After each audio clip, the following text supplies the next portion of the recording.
Και εμείς δεν γίνεται με τίποτα.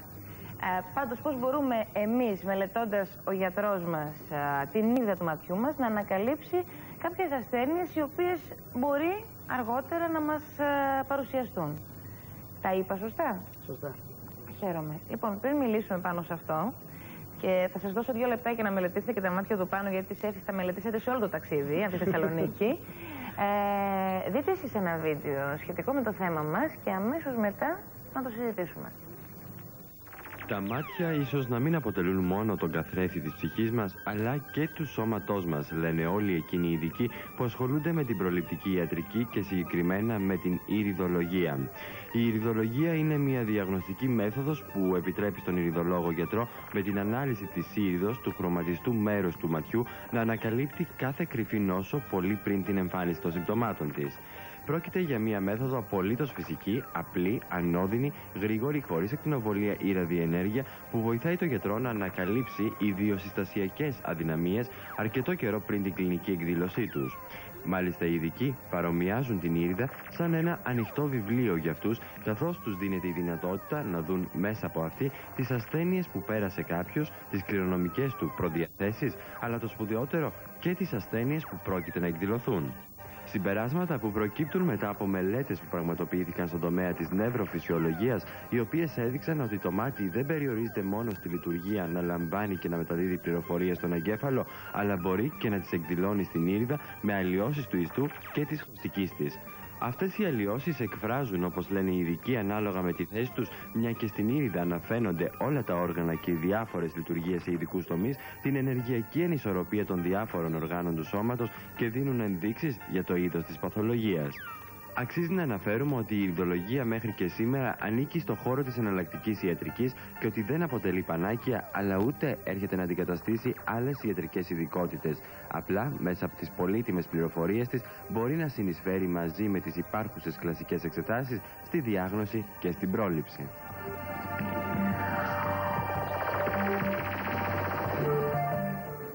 Μάλιστα. Λοιπόν, τι ακριβώς είναι η ηριδολογία, να τα πάρουμε τα πράγματα από την αρχή.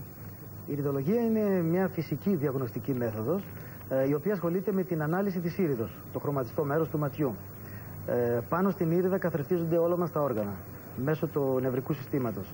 Και μπορεί ο γιατρός ηριδολόγος με μια γρήγορη ματιά, χωρίς ακτινοβολία ή κάποια ραδιενέργεια, με τελείως ακίνδυνο τρόπο, να βρει τις ευαισθησίες που έχει ο ασθενής, τις λανθάνωσες τάσεις, τις προδιαθέσεις και παθολογίες σε εξέλιξη. Βλέποντας την ήριδα του ματιού, η οποία η ήριδα του ματιού μας δεν αλλάζει από τότε που γεννιόμαστε, έτσι δεν είναι? Όχι. Η ήριδα μπορεί να αλλάξει όταν έρχονται νέες παθήσεις. Αλλάζει. Αλλάζει η ήριδα. Αλλάζει το χρώμα. Τι αλλάζει? Αλλάζει το χρώμα. Επικάθονται τοξικές κοιλίδες. Μπορούμε να δείξουμε κάποιες φωτογραφίες που έχουν τραβηχτεί με χρονική διαφορά 17 χρόνων. Λοιπόν, για να μας βοηθήσει η κάμερα σε πολύ κοντινό, παιδιά, αν γίνεται. Λοιπόν, είναι η ίδια κοπέλα, έτσι? Είναι η ίδια κοπέλα. Βλέπετε σε αυτήν τη φωτογραφία, εδώ. Στην πρώτη φωτογραφία τα μάτια της είναι πολύ φωτεινά, καταρχήν. Ναι. Μην το κουνήσετε, κρατήστε το εκεί. Στην πρώτη φωτογραφία, που είναι και πιο νέα, βλέπουμε τα μάτια, το χρώμα που έχουν το σμαραγδί, το πράσινο. Και στη δεύτερη φωτογραφία, μετά από 17 χρόνια, βλέπουμε τις κακουχίες, την κακή διατροφή και τις τοξικές κοιλίδες στον οργανισμό. Πώς έχει αλλάξει το χρώμα και έχει γίνει αυτό το καφέ κίτρινο από πράσινο που ήταν. Τι δείχνει αυτό? Αυτό δείχνει ότι η κακή διατροφή και οι ασθένειες που έρχονται αλλάζει την ήριδα. Επικάθονται τοξικές κοιλίδες και αυτό δίνει τη δυνατότητα στον γιατρό ηριδολόγο να δει και να προβλέψει ασθένειες πριν τη γέννησή τους.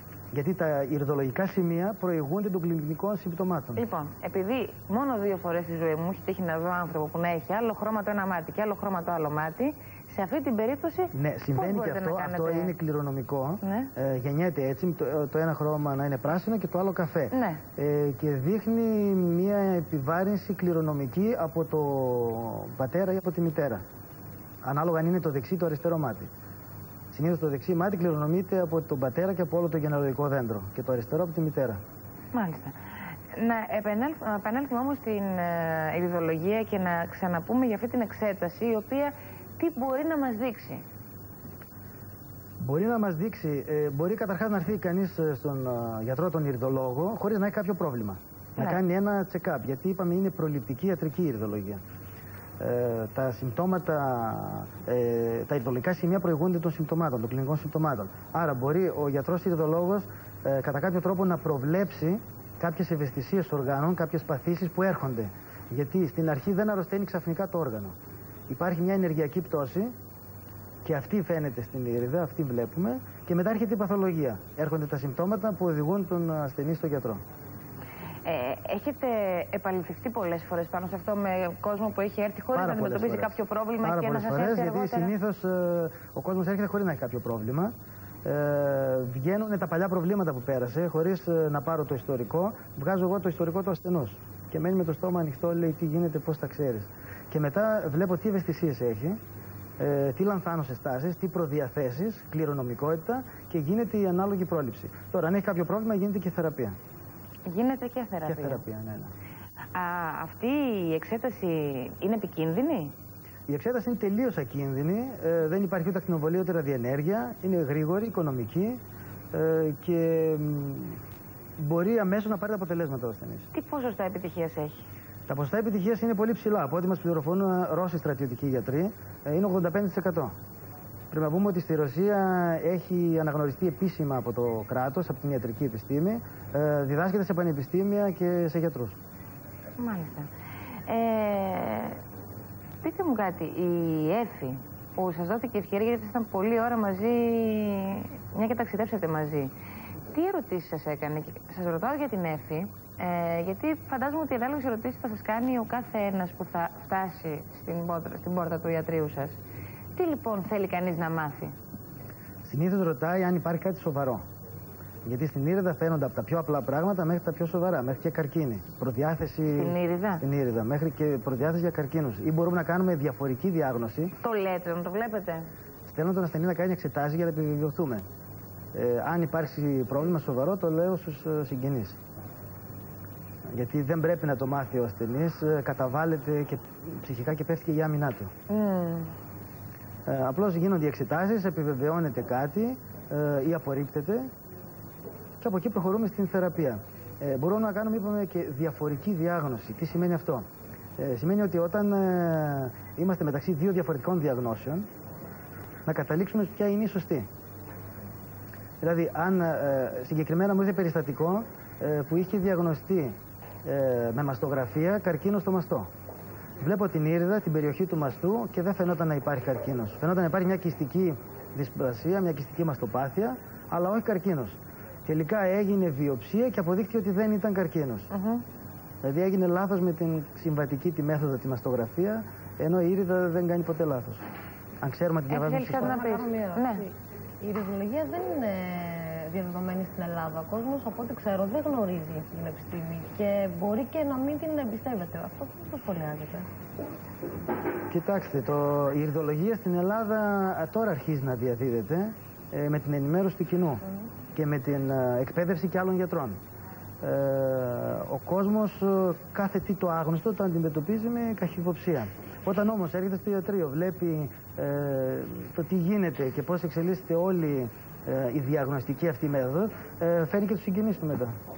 Θα ρωτήσω και κάτι άλλο. Βεβαίως. Κατά πόσο ο κόσμος χρειάζεται να καταβάλει αυξημένα ποσά, υψηλά ποσά για να έρθει, δηλαδή θέλω να πω, υπάρχει μεγάλη διαφορά με την κανονική ιατρική, με την... Όχι, η εξέταση είναι απλή, κρατάει 1 4 με 20 λεπτά, στοιχίζει 25.000 δραχμές.